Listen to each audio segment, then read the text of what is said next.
I thought we might do something a little bit different today and go over a scenario that people might be facing right now or have faced in the past or may face in the future with how bad this economy is. So I found this story that says, my husband lost his job and we can no longer pay the mortgage. We have zero savings. Will we lose our home? They said that they already missed their first mortgage payment. What happens now? So what are you supposed to do when you find yourself in a situation like this? Well, the first thing you have to do, guys, is you have to call your mortgage servicer. Whoever you're making your mortgage payments to each month, you need to call them and tell them you're having financial hardship and see what kind of options they give you. Most of them have pretty much the same options. Usually be some sort of forbearance, some sort of refinance, some sort of mortgage loan modification, different things like that. Those are going to be alternatives to going into foreclosure. I want people to understand all these options and what you could be facing if you find yourself in a situation like this.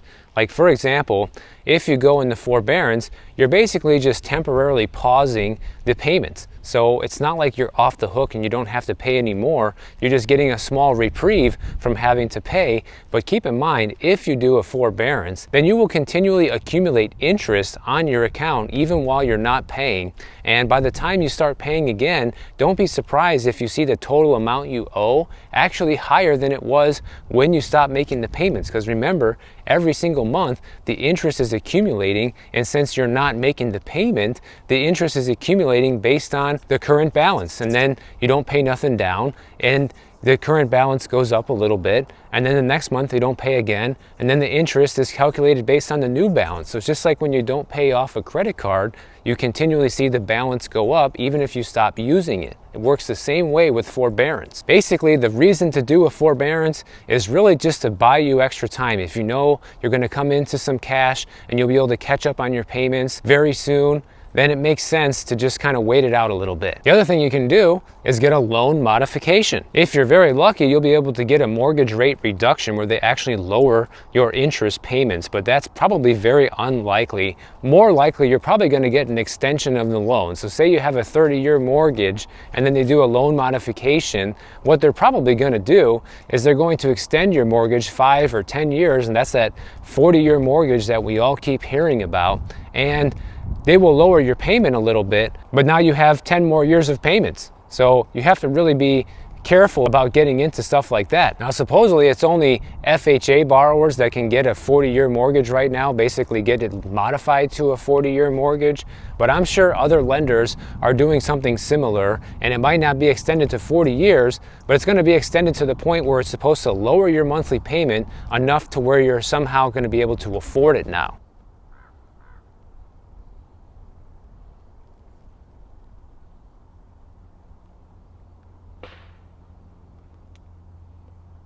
This is the point where you need to start questioning, is it even worth it to do something like this? Like, you're already having a hard time affording the house, and you have to get realistic with yourself. Like, is the house going to be easy to pay for if your spouse gets another job of equal or lesser pay, let's say, because, you know, there's no guarantee your pay is going to go up. You know, can you easily and comfortably afford that house if he were to get another job and it just be some regular job? Or does it have to be a high-paying job in order to actually make this house payment? Because one thing that I think that doesn't make a lot of sense to do is to do a loan modification or go into forbearance if you're just kind of delaying the inevitable. If you feel like the house is hard to afford, even if your partner is able to get a new job, then maybe it's time to walk away from that house. Not meaning that you just go into foreclosure and stop paying altogether, but maybe it's time to sell that house and downsize into either a cheaper rental or a house that's easier for you to afford. Also, you need to get realistic about how much you're falling behind, okay? If you just miss one payment and you know you're gonna be able to get back on track, then maybe you don't really need to do anything besides just talk to your servicer and say, hey, listen, I'm gonna be able to make, you know, both payments next month. Can you just waive the late fee or whatever? Just something as simple as that might work. But if you're in another situation where you've already missed 2 or even 3 payments and you haven't contacted your servicer, now you could be heading down the road of being foreclosed on. And really, guys, this should be easy for pretty much everybody to avoid these days, unless you borrowed too much money against the house. But if you bought your house more than 3 or 4 years ago, you should have enough equity today in order to sell your house and still get out of a foreclosure situation. At worst case scenario, maybe a short sale, but most people shouldn't be foreclosed on right now. That's why you don't see that many foreclosures, because when people get into financial trouble today, there's usually still enough meat left on the bone where they can sell that house and get out of it before it's too late. There are so many people and so many companies out there right now that want to get their hands on your personal data. It's not even funny. That's why today's video is sponsored by Delete Me. Delete Me is a hands-free subscription service that will remove your personal information that's being sold online, and Delete Me's privacy experts remove you from hundreds of data brokers all year long. You guys can see the amount of progress they've made on my own personal account because I decided to sign up for Delete Me as well. And literally, they have gone through thousands of different listings and have removed me from hundreds of different data broker websites, and it is a continual effort that doesn't stop. One thing I just like about Delete Me is it's a small way to help you regain some of your privacy when it comes to how much information about you is being shared online. So if you want that for yourself, make sure you get 20% off your Delete Me subscription by joining today using my link down below at joindeleteme.com/boardandarrow, or use the QR code on the screen. Here we have a house for sale for almost $3 million, and they bought it back in 2022 for $2.89 million. Tried listing it for $3.2 million.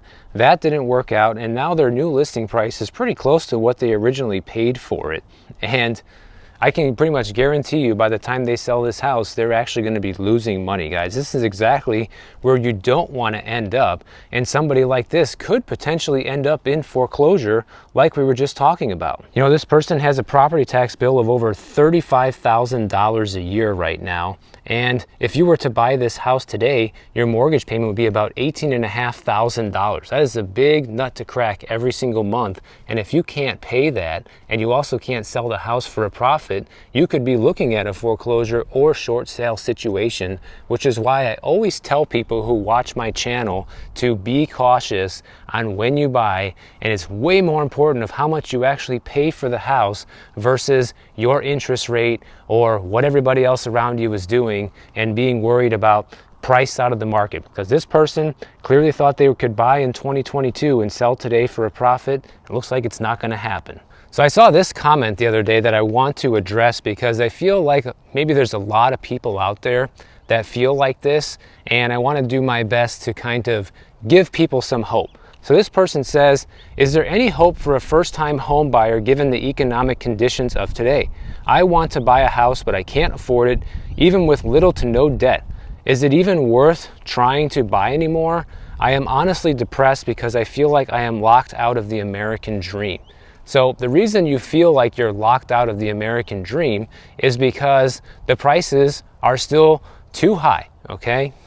But as you can see, prices are coming down. Even on this house right here, they had this house listed for over $3 million a couple of years ago. This person paid basically $2.9 million for it, and now they're right back to asking about $2.9 million for it. So after they pay closing costs and commissions and taxes and everything else they have to pay, they're going to end up losing some money on the sale of this house. Now, I'm not saying this is happening everywhere, but you need to be mindful that this is happening in many areas across the country right now, and it's only just getting started. So if you're somebody that has been wanting to buy and you feel like you're just completely priced out of the market and you've done everything right, you saved your money, you have little to no debt, my advice would be to not give up. I would say to hang in there. Can I give you a promise or a timeline of how long it's going to take for you to be able to buy a house? Absolutely not. I don't know where you live. I don't know what the market's like, where you're at. So there's a lot of things that can affect it. But I have shown numerous examples on this channel just over the past few months of people who bought homes a couple of years ago and are now selling for a substantial loss. So prices are coming down, even in the most expensive areas like right here where I'm walking. And the good thing is even if you live in an area where you're not seeing big price cuts on homes right now, you're likely also not seeing prices continue to go up substantially either. We're likely going to be at this situation where home prices are kind of like on hold or on pause for a while. And hopefully that will give a lot of people enough time to catch up with their income and catch up with their savings to be able to actually afford a house. And there is a chance, not a guarantee, but a chance that interest rates to buy a home could come down over the next year or two, but so far they've just been going up. But to the person who is sad and depressed over this, I would say definitely don't give up, especially if it's like a lifelong goal and you really want to be a homeowner and it's something that will give you a lot of pride and satisfaction in your life. Do not give up on that, because it goes beyond homeownership at that point. Then you're talking about feeling like a success or a failure in life, and not that owning a home should dictate that for you, but if it's something that's very important to you, then it's something you should strive for regardless of what's happening in the market or what other people say or think. Just make sure that you're constantly on the lookout for a good deal. Know how much you can afford, know what kind of house you're looking for, talk to people, talk to neighbors, look for off-market opportunities, and you might be surprised at what could potentially come up.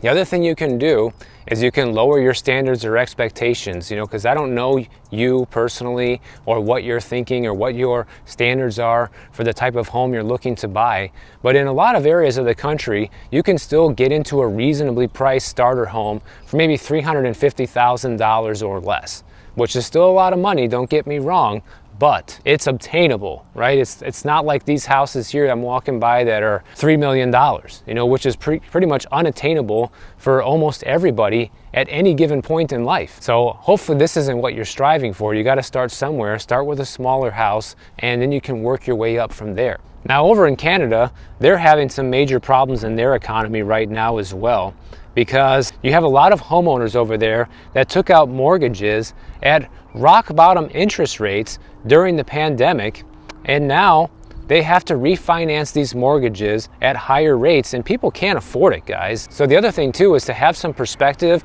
on, as bad as the housing situation is here, it could be a lot worse, because in Canada the home prices are far higher than they are here, and the interest rate situation is always fluctuating. You always have to refinance your house every 3 to 5 years or so. But Canada is facing a similar problem that we have here in the US, which is unemployment, okay? Unemployment in Canada went from 5% in 2022 to 6.5% as of the latest reading, and it will probably continue to rise beyond 7% by early 2025. So they're actually looking at going beyond pre-pandemic levels of unemployment in Canada into next year. Canada also has a similar problem with the job openings right now.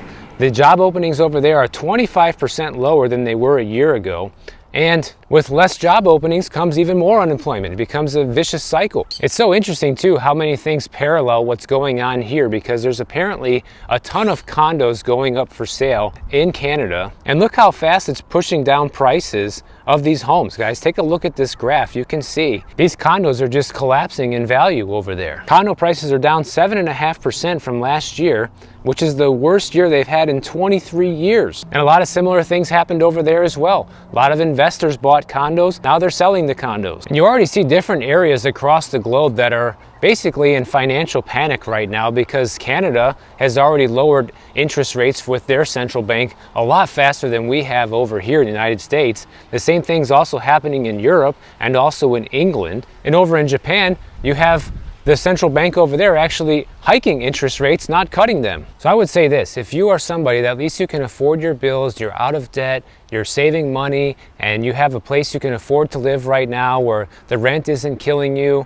and you're able to move towards your goals, I would say that is a big positive right now, and you're still moving in the right direction compared to a lot of other people who are drowning in credit card debt right now, literally having to finance almost every single thing that they buy. Just kind of put into perspective of where you have made it so far in life, and that might give you a boost and a leg up as well, and give you a little bit more motivation into continuing to try to reach your goal of becoming a homeowner one day. So if you enjoyed this video, make sure you subscribe to the channel, and if you don't want to wait for my next video to come out, check out this one on the screen right over here, and I'll see you in the next one.